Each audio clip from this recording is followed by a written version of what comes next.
गंगा किनारे एक पुरातन नगर चंदनपुर में विद्वान ब्राह्मण परिवार मिश्रा का आवास था। इस परिवार के मुखिया पंडित जी शहर के सबसे सम्मानित ज्ञानी पुरुष थे। उनके पास एक प्राचीन पुस्तकालय था जिसमें कई अनूठी और मूल्यवान पुस्तकें संग्रहित थी। इन्हीं में से एक पुस्तक जीवन का रहस्य था, जो परिवार के खजाने की तरह सबसे अधिक मानी जाती थी। ये किताब पीढ़ियों से उनके परिवार में चली आ रही थी, लेकिन इसका आखिरी पन्ना गुम था। पंडित जी के परिवार में उनके 2 संतान थे, विद्वान पुत्र गोपाल और मनमोजी पुत्री सुधा।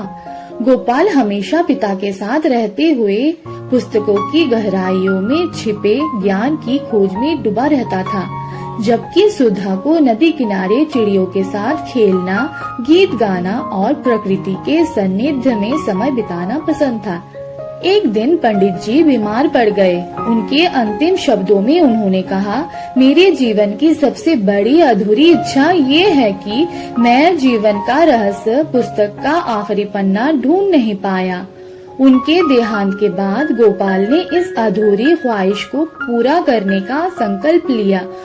उसने देश विदेश के पुस्तकालयों की यात्रा शुरू की, विद्वानों से भेंट की और उच्च अध्ययन में समय बिताया। सुधा अपने भाई की ये दशा देख अपने पिता के दिए मोतियों के हार को बेच देती है और आखिरी पन्ने की खोज में उसकी मदद करती है। बरसों बीत गए, लेकिन आखिरी पन्ना न मिला। गोपाल और सुधा बेचारे निराश और उदास महसूस करने लगे।